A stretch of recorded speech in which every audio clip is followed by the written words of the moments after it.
All right. Well, thank you everyone for attending today's webinar on implementation plans. This webinar will be recorded and the recording sent out to all attendees. It's also accessible through the Code Adoption Toolkit now. We've got a nice library suite of recordings. If there are any issues with audio, please write me in the chat. My name is Erica DeLello, and I'm a project manager for NORESCO.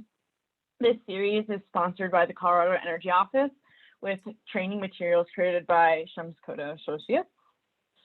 So Gil and I have been working with the Colorado Energy Office over the past year, 2 years now on some of these webinars. We've only got 2 more left in this webinar series after today, so be sure to join us. We've got IACC versus ASHRAE next week, and then in 2 weeks after that, we're skipping the 5th of May and going to the 12th for functional testing of lighting controls.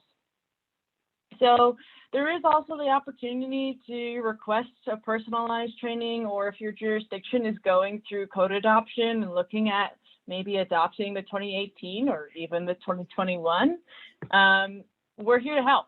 So please feel free to reach out to me if your jurisdiction is interested in learning more about this program. And then I did go over it last week for those of you who attended, but the Code Adoption Toolkit is updated to 2021. There's a whole slew of resources on there for understanding the conflicts in codes, just code comparisons, what the compliance pathways are, all different things like that, including an implementation plan. So with that, throughout the webinar today, we do want to encourage questions. So please use that Q&A function, and I'll let Gil know at the end. And then there's also the chat window if Gil likes to engage with the audience a little bit and ask questions if you want to respond through there as well. So with that, Gil, a little background on Gil. He's been in the construction industry for over 40 years. He was a chief building official. He served on the IRC and plumbing and mechanical code development code committees and the energy code committees for development. So he's pretty well versed in all aspects of the code. So give him some of the hard questions today and learn how you can update to 2021 through a successful implementation plan. So with that, Gil, I'll go ahead and stop sharing my screen if you want to take the lead control from here. Okie dokie. Should be seeing the screen. Looks good. All right, good. Now I'll just get my act together here. All right, so yeah, as Erica said, chime in anytime. I've got the chat window open. I got the question windows open. Ask questions anytime, please. If you want to speak, please do. Erica can unmute you and you can talk and stuff.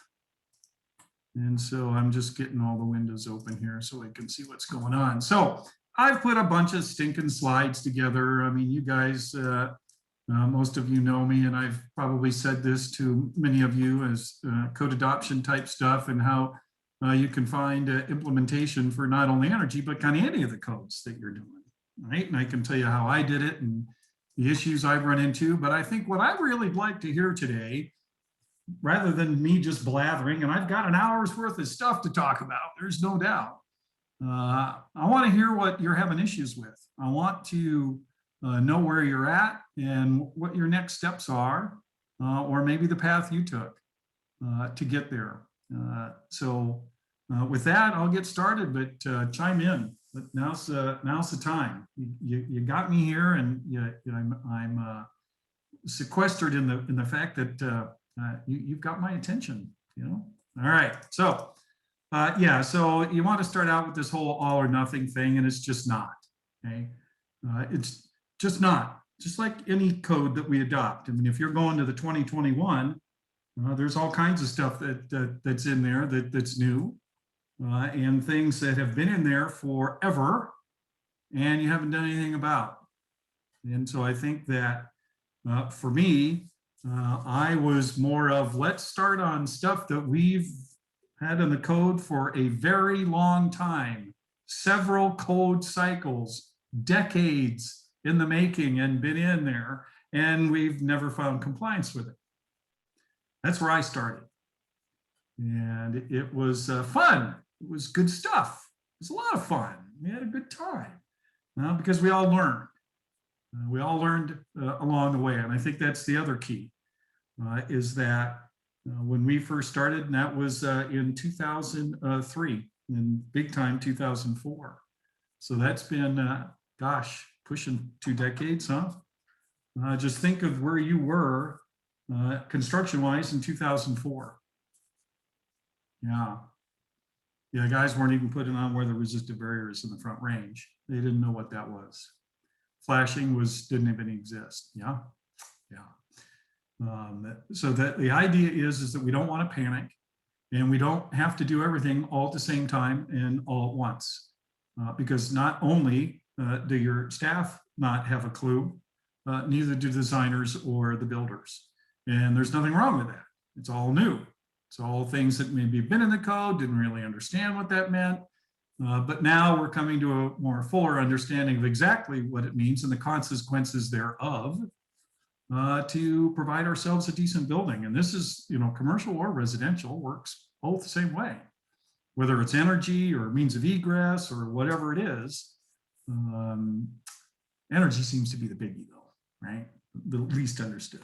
So anyway, yeah, we're not, we've had this conversation before. It's not us versus them. We're all in it together. We're just part of the team that puts it together, and we're most dependent not only on the designers but the guys that are physically doing the work in the field. They're the ones that are making it happen. We're there next to no time, right? We can provide education, we can provide the training, we can show them things that are right and things that are wrong. And it may pass while we're there, but who knows what happens when we're not, because we're there hardly any of the time, hardly any. And so trying to develop a path and a compliance strategy such that it's habit to do it correctly rather than not correctly. It's easier to do it right the first time rather than fixing it several times. And that's the kind of atmosphere I think that we want to try to attain with all the trades, with designers and everybody. Setting clear expectations. That's the other thing. You can't be wishy-washy. You can't float around the edges. You've got to make concrete decisions. When I say I'm talking about building departments and what their policies are and how you're inspecting it and what the expectation is for plans, all that stuff. And many of you are much better at it now than you were, just as I was. So that's just kind of something that just kind of happens. But it needs to be in the spirit of that we're working together to get to the same ends.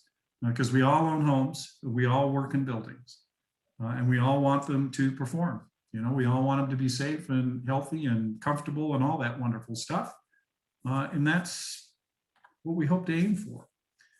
So the idea is that we're jumping in with both feet, but we have a roadmap. Right? We have a plan. By the time we're all said and done, we've got something that works. So we're creating that plan, whatever it might be. Is it a 10-year plan? Is it a 3-year plan? Is it a 5-year plan? Are we going to do residential first? Are we going to do commercial first? Are we going to try to do both at the same time? Got to create a plan. If you don't have a plan, you know what it is. But the key about creating a plan is setting the expectation and keeping with it. Can't let it slide. Right? It's just like your kid. Can I go outside and play? What'd your mom say? Right? What happens? It's like nobody's asking any questions. Nobody's doing any chat. Clearly, everybody's eating lunch and not paying attention to what I'm saying, nor everything is working fine. We have no problems, right? None whatsoever. Everything's running smoothly. We've created a plan. We've found compliance with everything in the energy code, and we're moving along just great. Yeah, you're here to get the CEUs. I got it. All right, we'll keep moving. So yeah, ask for help. I'm gonna have an email here at the end. Most of you can get a hold of me. Please do ask for help wherever you can. Yeah, requirements before enforcement. That's what I'm talking about. Set expectations, set deadlines, set, everything's going to pass and for the next 2 weeks. And in 2 weeks, if you don't start doing it right, you fail. Okay, you're done. Yeah, providing the training and the resources to do it. Absolutely. And we're all learning together. Yes, yes. All the inspectors and the plans examiners and the field guys, they're all in the same room, learning the same thing from the same person, so that everybody's got the same story. Yes, that's how it works. That's how it works best. You're all in the same room. Yeah, and this energy code champion thing is just like anybody in your department. You're going to have people that are better at one thing than the other. Retired plumbers or guys that were electricians or mechanical people, framers. Okay, they're going to know structure maybe a little bit better than a guy's been an electrician his whole life. So having that person, that go-to person within the office is a good thing. Yeah, so Ryan, good. Challenge of consistent enforcement. Dude, tell me about it. Why do I have to do that? Why do I have to do that here? That they don't make me comply there. Yeah. And so that's when I get into the requirements prior to enforcement piece. And you're right, consistent enforcement is tough in your own jurisdiction, right? Let alone between jurisdictions. How about that? Okay. And so the best you can do is solve it within your jurisdiction. Okay. Solve it within your jurisdiction. That's the best advice I can give. Because as long as you're consistent within your jurisdiction, you're going to help influence others. I like to think, and I think that we did when we started there in Parker, that we did have a lot of influence on other jurisdictions, because all we were doing was finding compliance with the codes that we had adopted, and the same as everybody else. We were just kind of leading the way in some of that stuff. So consistency is a key, Ryan. And it's something that I stood on when I was at Parker. And we'll get to you, Anthony, to that. Because I would make that call. Everybody understood that I was the AHJ. And that was part of the management piece that I really liked. When people had issues with the code and how we were going to find compliance and what was acceptable and what wasn't, that came back to me. So you've got to have somebody that draws the line and that everybody follows it. You can't have folks, Bob out there saying one thing and Sally coming and saying another, right? You can't do it. It looks bad on everybody. So you're right. I wish I could. And Ryan, that kind of goes with the training and everybody learning at the same time. Meaning, what do you mean? Why do I have to do that here? Well, this is why. And this is why the code says it. And I've said that many times. It's not what the code says, it's why does it say it, right? Why does it say it? So that's kind of the key. And so having those conversations along with that training and what the expectations are, that's what it is. I mean, when we first started, it was, water resistant barriers and flashing, because, if the house rots from the inside out, who cares how well the insulation's put in? That's where we started. And we set up, this is when you have to have it on your plans. How many times did we go out in the field with the house wrap supplier and literally showed them how to install it? They'd never done it before, right? They'd never done it. Flashing, what's that? What do you mean? Windows and doors and pipes and stuff. Yeah, we were physically out there showing them how it was done and what would pass and what would not pass, and gave them a little bit of time, usually a couple of weeks, because when you're building 1,000 units a year, right, 1,000 houses a year, you got lots of practice. So that's a good consistent piece there. Everybody learns the same thing at the same time, and then the guys find compliance in the same way.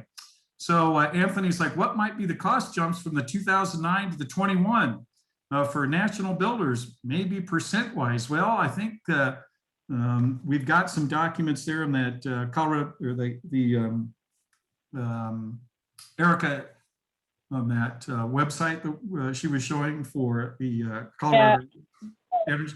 Go On the ahead. code adoption toolkit, we've got, I think it's from 2009 to 2018.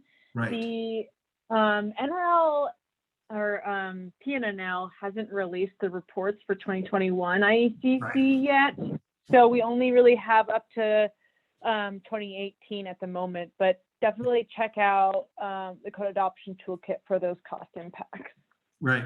And so, you know, Anthony, it's really, that's tough because you're going to find out that it all comes down to what we were finding compliance for in the 2009, because there isn't anything in there was a bigger jump from the 9 to the 12, but from the 12 to the 15 and from the 15 to the 18, there was not much, 1% in those code additions. From the 9 to the 12 was a big jump, about 15%. That was a big hop. There's no doubt. Many of the things that you're going to find in 21, as far as thermal envelope pieces, you know, windows, for instance, in your area, guys are getting them already. That's what they've been supplying. And hopefully they're still doing, you know, they're doing 2x6 walls. Okay. Hopefully they're still not doing 2x4s. But you still could, but you'd have to use continuous sheathing on the outside, continuous insulation on the outside. If they're using 2x6, that hasn't really changed. The 21 did do some changing. There was a lot of things that got through on online voting that didn't make it through the other two processes. So that'll be interesting to see. So Anthony, I wish I could tell you, but I don't know the answer. You know, you're going to get all kinds of wild answers, but finding those documents are good. So Ryan, are the best practices for communicating the value of compliance, i.e. comfort, indoor air quality, lower operating costs? I think that we have to kind of talk about best practices and what the code requires, okay? There are many times on a plan review, I'll say, well, best practice will say X, but the code doesn't make you do that, okay? The code doesn't say the house has to be comfortable, right? The code doesn't have indoor air quality pieces, okay? Lowering operating costs, you bet. No, especially if you size your heating and air conditioning equipment like you're supposed to, yeah. I think that the piece that I like to push is that what folks used to say, some may still say it, is that the code is legally the worst house you could possibly build. And I disagree with that. You go with what the code requires in the IRC, you end up with a pretty darn nice place. You really do. Airtight, right? Structurally sound. It's going to have flashing. It's going to keep the walls from getting wet, right? And as long as it's installed per manufacturer's installation requirements, and that's the key, Ryan, that is the key. And that's what we taught. We would have the manufacturers come in and say, this is how our house wrap is installed. This is how the flashing is to be installed. These are how the windows are to be installed. This is how the insulation is to be installed. So it wasn't me telling them how to do it. It was the manufacturers, the one that created the product, that have expectations that, you know, this is how the water resistant barrier will actually work as a water resistant barrier and an air barrier if you install it this way. Okay? So as long as everybody's working with it, so you know, the best practices I will provide education on, right? So that builders and or homeowners, right, depending on who's doing the work, can make an informed decision. An example would be a couple examples of what's the difference or advantages of different disadvantages from the 3 different ventilation strategies you can do. Exhaust only, supply only, or balanced, or advantages or disadvantages to a vented or an unvented attic, or a vented or an unvented crawl space. Okay, code allows both.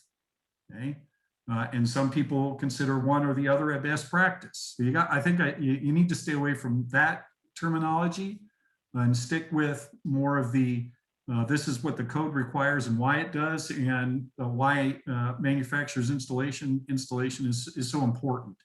Because the product won't work if you don't put it in the way that the manufacturer says it needs to be done. It's been tested, it's listed. Yeah, these guys spend an awful lot of time and money in creating that stuff. That's not something to play around with. So that's good. Good, Ryan. So John's got material price changes have changed the metric and finding all the part at a reasonable price. So cost jumps are not correct. So yeah, you're right. There's a lot of different stuff that goes into that. I mean, just, looking at lumber itself, right? Up what, 300 and 400%, right? If anything, the energy code is going to promote using less wood, right? Advanced framing type techniques, that type of thing. So you're right. That's a good point, John. It's the material cost too. It's not just what you're doing. And I think that, as we start to go through, which is why it was important that that we actually adopt the code every 3 years. I know that every jurisdiction can't do that, and that's fine. But I think it's important that when there is a code change, whether you adopt it or not, it's our job to educate folks saying, because we're on a 6-year cycle, we're going to start, this is one of the requirements. And so having those conversations in early on, before it's even a requirement to say, it's coming in the future, you might start thinking about X, okay? Because that's what we did. I was always, every code change, every 3 years, we would pick up on stuff that was new, but we'd pick up on stuff that was old too, stuff that had been in the code for a very long time, and we had just not been doing, right? Right or wrong, good or bad. So those are all good points. Keep them coming. That's great stuff. Good stuff. So yeah, creating a timeline on it, absolutely, because you don't want it to go on forever. And so everybody's got a goal. Everybody knows where you're going. And that's the key. It can't be a surprise. I teach this kind of stuff all day long, and the different places, and people go, oh my gosh, I didn't know that was a requirement. And I tell them, well, don't go tomorrow and say that builders got to start doing it. You have to give them some time. Isn't that the worst nightmare of a builder's? Oh, geez, it's the Colorado Educational Institute. Next week, we're going to pay because they're all going to learn new stuff, right? The idea is that just like anybody, they do not like to be surprised, and they don't like change. They want to know that it's coming and be educated, okay? So creating a plan, whatever the plan is, however long it is, whatever works for you. The key is that when you start that step, whatever it might be, it needs to become the norm. It becomes, just everyday stuff. You don't have to worry about it because everybody's doing it, and people out in the field know what they expect to see for installation, and the inspectors and the trade contractors. It's a piece of cake. It's just normal, right? And that's when heck, everybody's got it down. It's time to take the next step. Time to learn something new. Yeah, this is just what Castle Rock did back in the day. We helped them along with that. So they just said, hey, this is when the new adoption is going to come. And that's another thing that's important. Just letting everybody know what your code adoption plans are. In Parker, they could ask me, and it was every 3 years.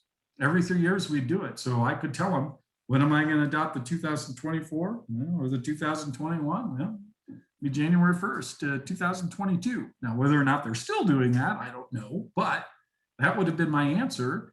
And that way they know, they as in builders and designers, that, hey, that's what we're doing. So like today, in the last few days, I'm sure many of you have been listening to the code change hearings, which are absolutely fascinating. Yeah, they've been going on quite a while, haven't they? Anyway, so here's a really good piece saying what the permits and what the expectation is, laying out what the new inspections will be in July 2011. Okay, and laying out what it is: water resistant barriers, lath, wall bracing, right? New stuff, wall bracing. See, it's not all energy, and we just go through. So just developing that piece and letting them know what the code changes are going to be and what's going to be happening is good, right? So they're saying they're wanting to do it over about 2 years, right? 2 years. So right now, if I went into Castle Rock, one would hope that they're still on that and still doing it. I don't know. Been a long time since I've been in Castle Rock. Yeah, creating schedule, training schedule. It's consistent. It's constant. When we first started doing it, we were doing it every single. Well, in the very beginning, it was twice a month. Then it went to once a month, depending on what was happening. And then it just went to once a quarter. And then, of course, while we were doing chord changes, we would do extra meetings. We'd always get input, say, hey, here's the amendments I'm proposing. What do you guys think? And it was residential folks, because we did a lot of production homes there that really cared. But we'd sit down and we'd cut the deal. We'd figure it out long before it would go to council, so nobody, no surprises. No one would show up at council and say, heck, we're not going here because X, Y, and Z. Because we had it all figured out long before we got there. Right, yeah, repetition of practices and field training, absolutely. Just, like I say, it just becomes the norm, okay? Just becomes the norm, whatever it is that you're looking at.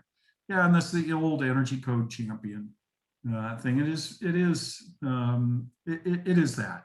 You need to have somebody that to lean on, is getting that training all the time, participating in code change committees. Anybody who else has applied? Anybody applied for the 24 commercial or residential energy committee? It's like they're doing it based on the standards now, not the code change hearings like we're used to. It's more like a standard. Now, it'll still be a code, but it'll be developed like a standard. So 30 some folks on the committee, I think, something like that. So I'll see. I applied. We'll see. Just for fun, right?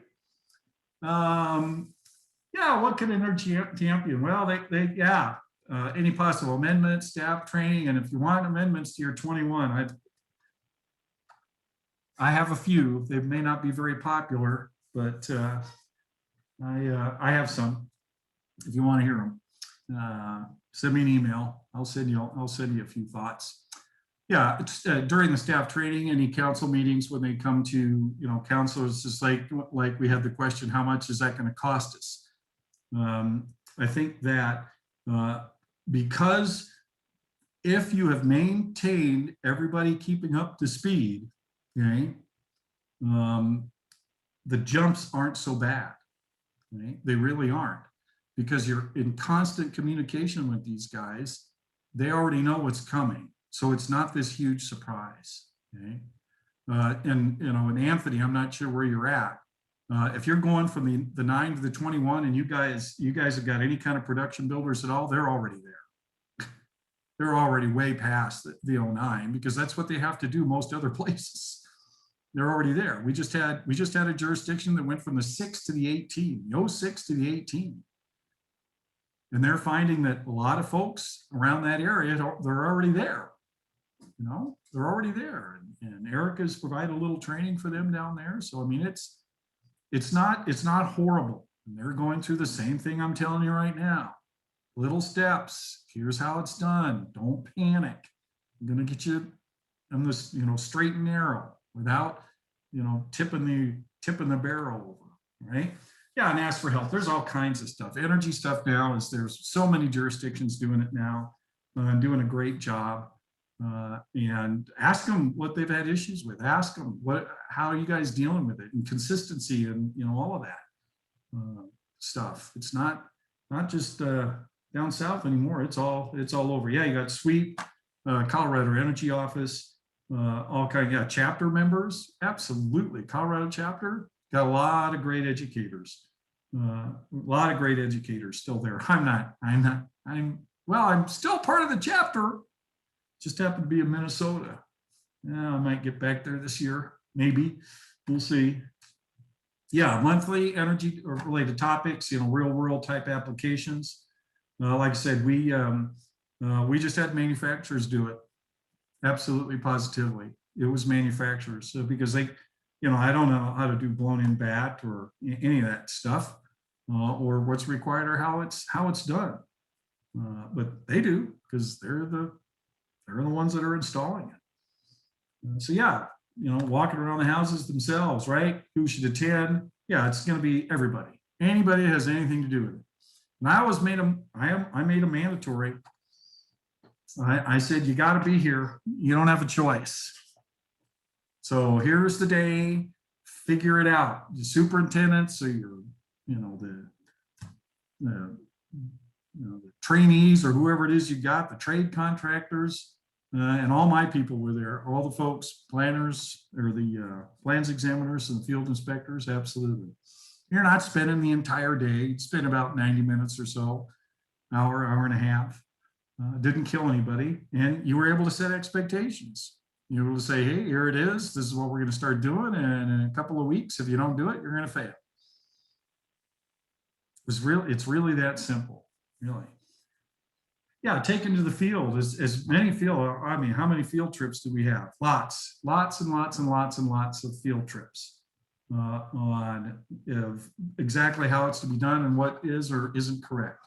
And sometimes we had several builders, and sometimes it was just per builder. As you can imagine, builders weren't too excited about going to other builders' job sites, so we'd end up doing it on an individual basis, which was fine. It took serious time in the beginning, took serious time. Yeah, so there's all kinds of, right?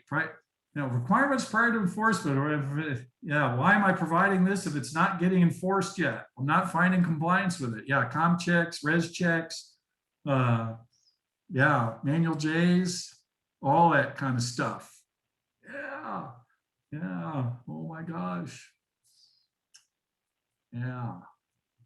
Need any stuff? If you still need help with any of this stuff, don't hesitate. Give me a call. Send me an email. We'll get you walked through it. So if you're new to it, don't worry about it. But if you're going to get it, we don't want to just get a com check and throw it in the file and says, well, the com check says it passed. Well, did they do it right? We've had several of those, haven't we? Res checks and all that wonderful stuff. Yeah, all kinds of great websites that we can get from SWEEP and the Colorado Energy Office, Department of Energy. DOLA's got a few things in there, but DOE's got a lot of great stuff. They really, really do. A lot of great details that designers can use.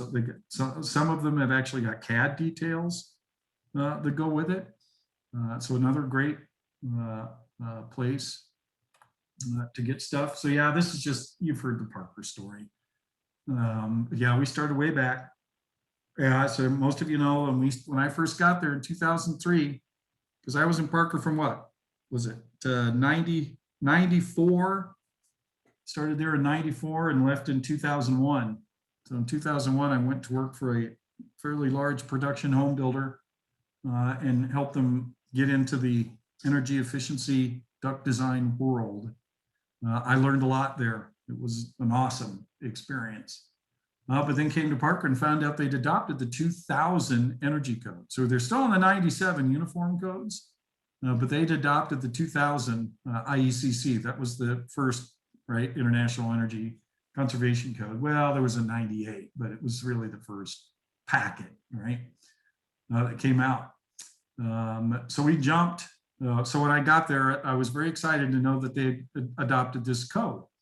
Well, it turned out that it was the council that adopted it. It wasn't the building department, and they had no, let's just say, no inclination to finding compliance with it in any way, shape, or form.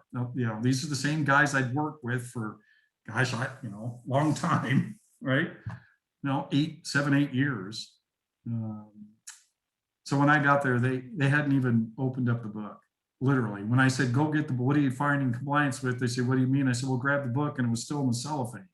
Nobody literally had opened the book ever. I mean, literally. so that's where we started. And of course, where I started was the outside. You have to have a decent building shell. If you don't have a decent building shell, we're done. Okay. Water gets inside the house. We don't have the proper flashing. Places rot from the inside out. We get mold. We get all kinds of yucky stuff that's happening. The buildings don't perform and it just falls apart. So who cares? Right. So we started, we did, 6 months or so of that. And then started getting into the whole insulation installation and the whole theory behind what's a building thermal envelope. And, some of the things that we were doing back then are just thousands of houses that, literally, that I walked into as the green building inspector, because, I didn't know any better, were just awful. Just awful. Just awful.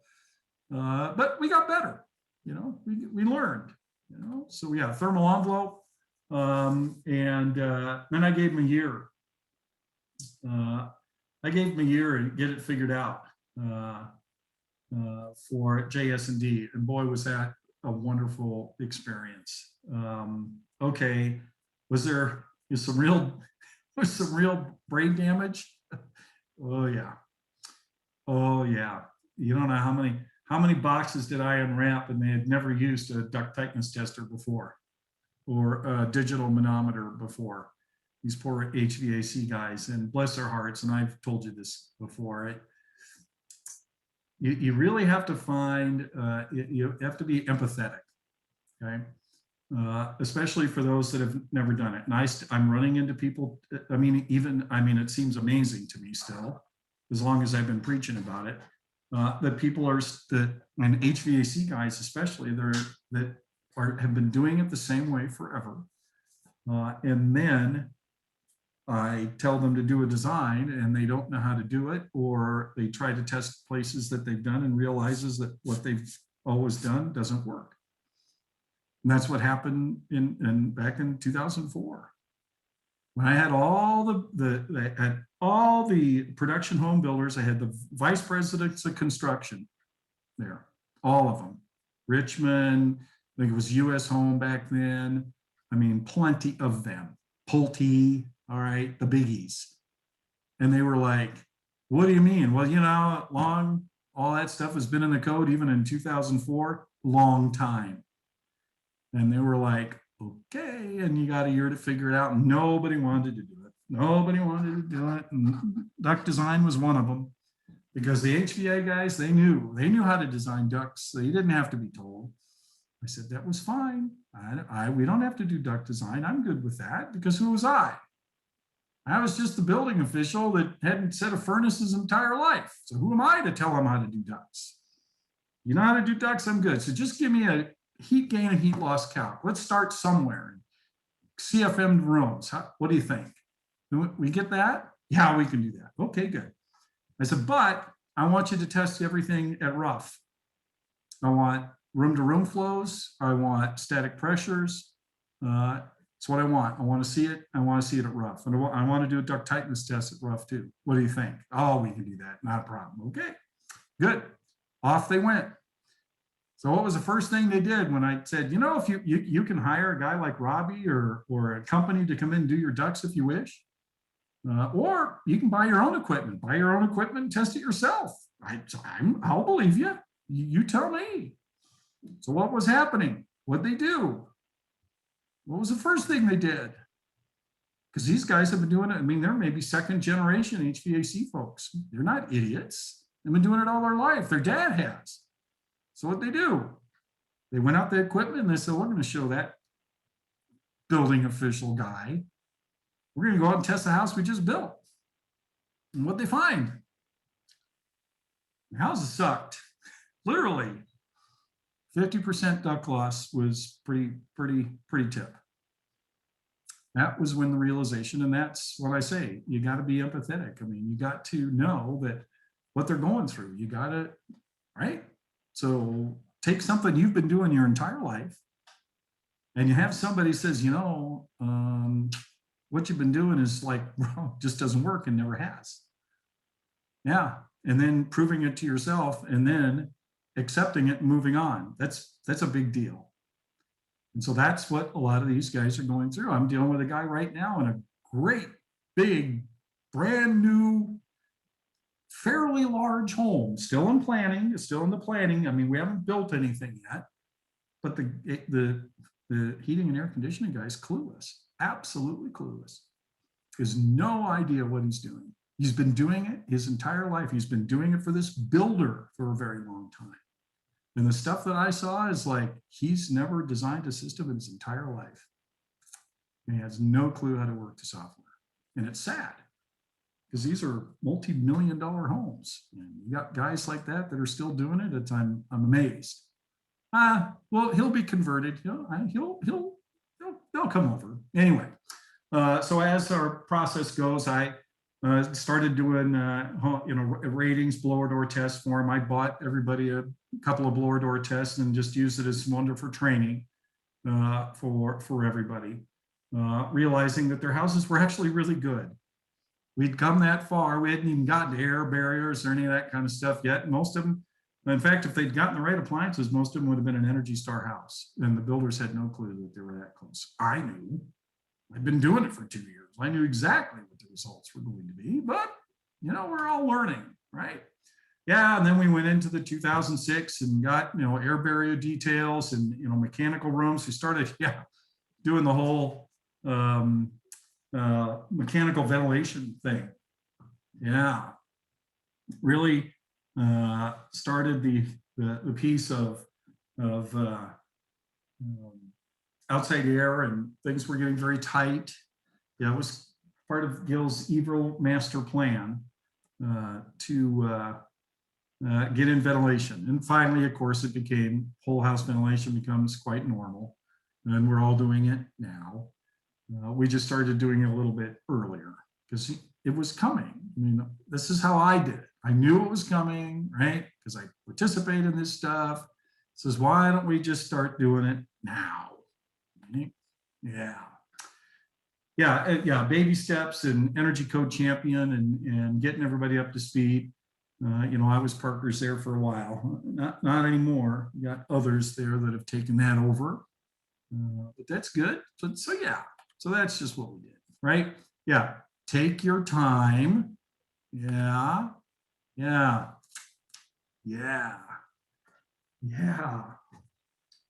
Patience, education, partnering, empathy, options, always options. James, I love it. Omaha, you betcha. I come to Omaha, you bet.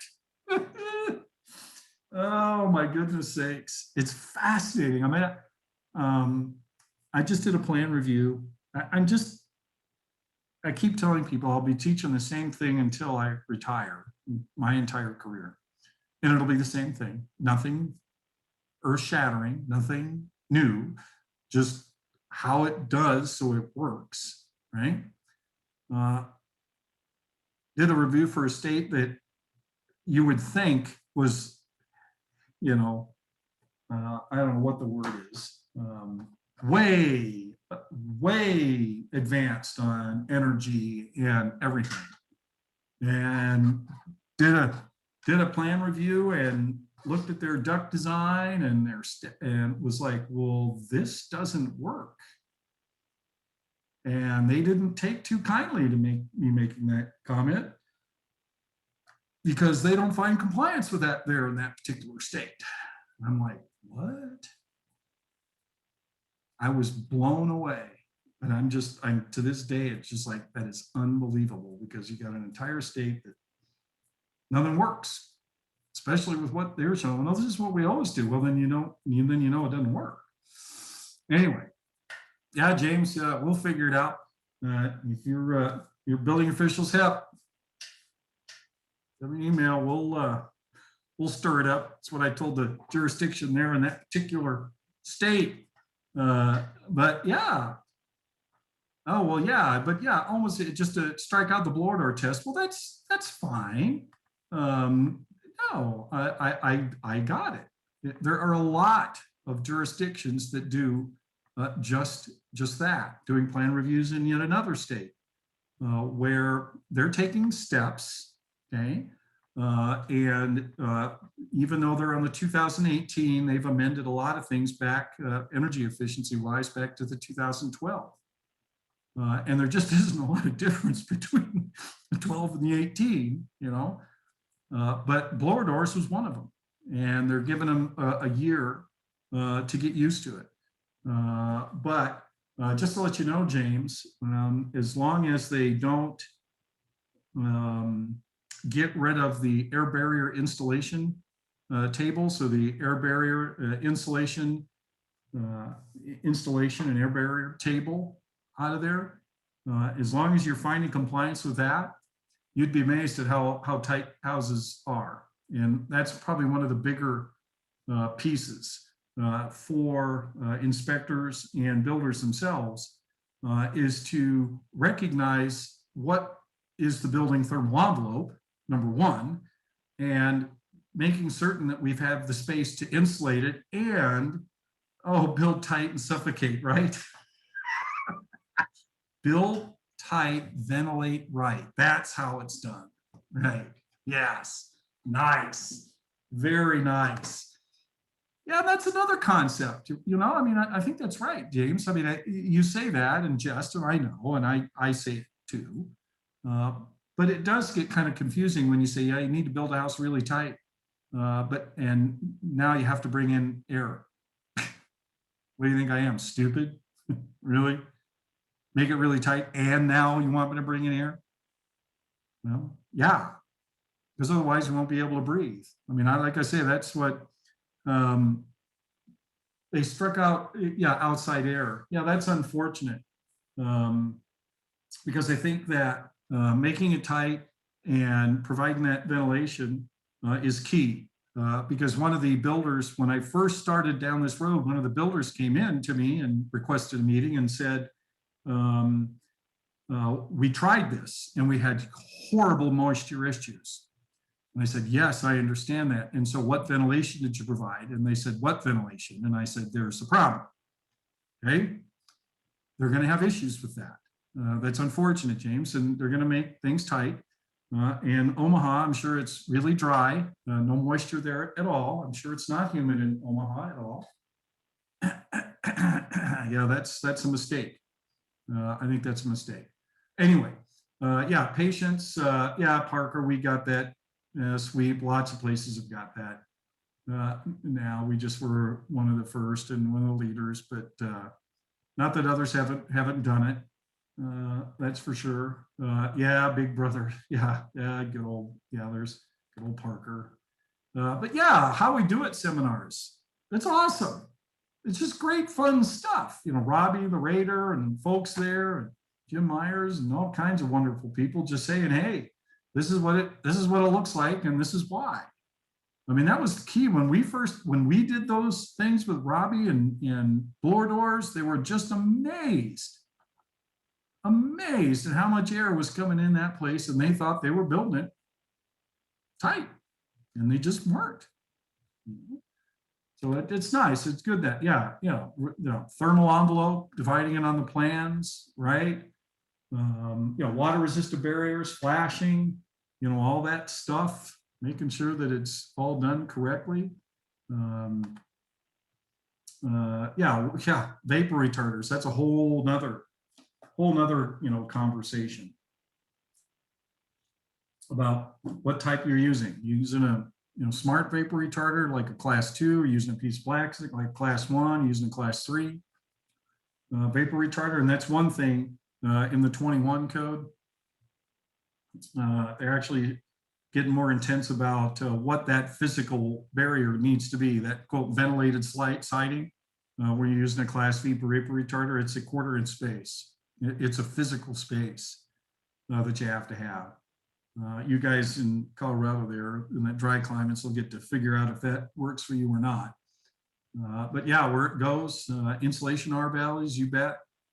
All that stuff that we're all used to doing. Of course, U values on the windows. It's easy because we got stickers that tell us. Most of the windows, and especially in Colorado, you just can't. It's easy to get the stuff that complies with the code and less actually. Yeah, air barriers and sealing, getting the air barrier details there. Many of you are already there doing it. This is kind of the next step. This is what I tell folks. If you don't have a decent building shell, you know, cladding, flashing, and you have not done a decent job, and when I say decent job, reasonable job of insulation, installation, and air barrier stuff, you don't even start to think about doing manual JS&D. Because JS&D depend a lot on the envelope, right? Yeah, depends big time on it because that's what they're inputting, right? Yeah, they need to know that it's a 0.32 window and then it's an R21 wall or an R49 attic and it actually works and the infiltration is correct. Yeah, JS&D, man. Heat gain, heat loss, equipment sizing, and duct design. Big deal. It's a big deal. In this state that I was mentioned before, they didn't care if the air conditioner was oversized as long as it met the correct efficiency, energy efficiency ratio, EER or SEER, seasonal energy efficiency ratio. As long as it met that, it didn't matter how big the air conditioner was. It could be as big as it wanted. I just, what? You mean not only does the ductwork not work, it doesn't cool the house either. Duct tightness testing. Yeah, and 21, just to let you know, required. Doesn't matter where the ducts are in the 21 code, inside or outside the thermal envelope, you're going to do duct testing. Yeah, why not? I mean, golly gee whiz. Yeah, the whole house ventilation piece has got to come with it. You can't have a tight house and not ventilate somehow. The code is getting closer and closer to requiring, I got my laser pointer at these bad boys right here. And at 21, climate zone 7 and 8, it's required. So anybody that's in climate zone 7 here in Colorado listening, this is going to be required. Okay. This is where it's heading. I'm telling you. Okay. This works everywhere. All right. Any climate zone, HRVs or ARVs, it all works great. So we'll see. But that's where the code's heading. Just to let you know, it'll be fascinating. Hopefully, I'll be part of this 24 development cycle so that I can see where things are going to start heading. Yeah, and then commercial is the same kind of thing. The thermal envelope's a little bit different. You know, air barriers are a little bit different. But you know, it's either inside or outside, or you know, the assembly itself. That's a little bit different than that. You know, the glazing, we've talked about that before. That's probably one of the bigger pieces right there. Every time I do a comm check with any jurisdiction, doesn't matter what state, it doesn't matter what state I do it in, they're always like, "What do you mean? I've never heard of an NFR CMA CMAS certificate. What are you talking about?" Yep, yepers. Yeah, openings themselves, vestibules, that kind of stuff, and all the mechanical stuff and the controls that go along with it. Yeah, and we doing, right? This is where we save the energy in anything. Talk about manual day. I mean, where do we save the energy? It's because we're able to size the equipment that actually uses the energy correctly. And commercially, it's all about control. There's so much outside air coming in that they've got a condition to make sure that, right, people can breathe inside the building. Oh, wait a minute. Gosh, we've been doing that a long time in commercial buildings. So we shouldn't have to ventilate residential buildings. We only should have to ventilate commercial buildings. Yeah, because gosh, we can open up our windows in houses. So if we need ventilation, we just open up windows. Yeah. Well, I guess that works if you're in San Diego, where it's 70 degrees year round. Yeah, it doesn't work in pretty much everywhere else. Yeah, pretty much everywhere else. Yeah, controls. Yeah, big thing. Policies, right? Who's responsible? Yeah, if the state's doing The electrical inspections, are they doing the lighting stuff too? Who opens the window when it's -10? Well, you're absolutely right, John. You're correct. No one does. And like I said, I was telling somebody what last winter was was it 29, -29 or -39? I mean, it was just, insane nighttime temperatures. Of course they don't. We're getting society, right or wrong, good or bad, right?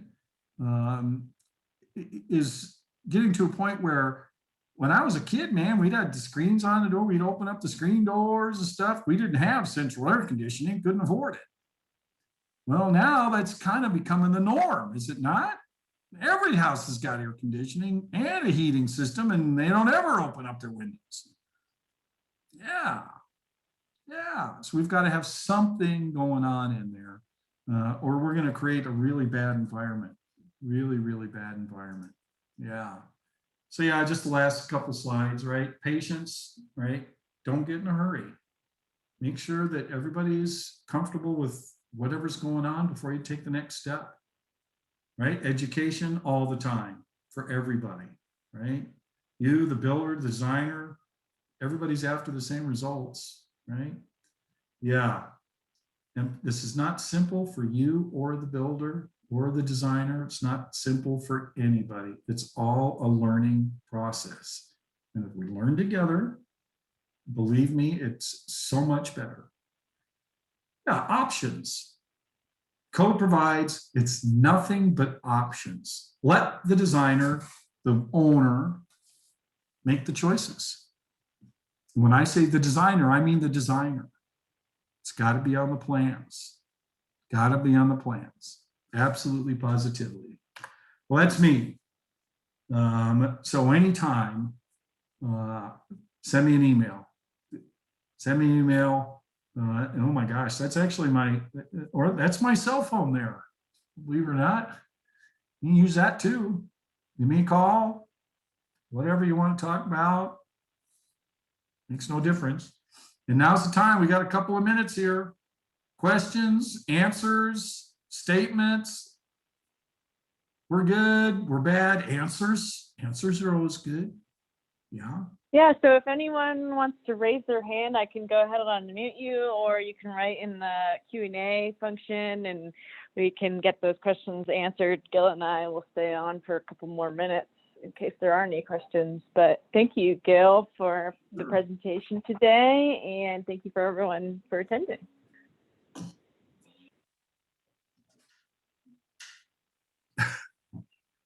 James Daniel, you're very welcome. You're very welcome. It's good stuff. It's fun.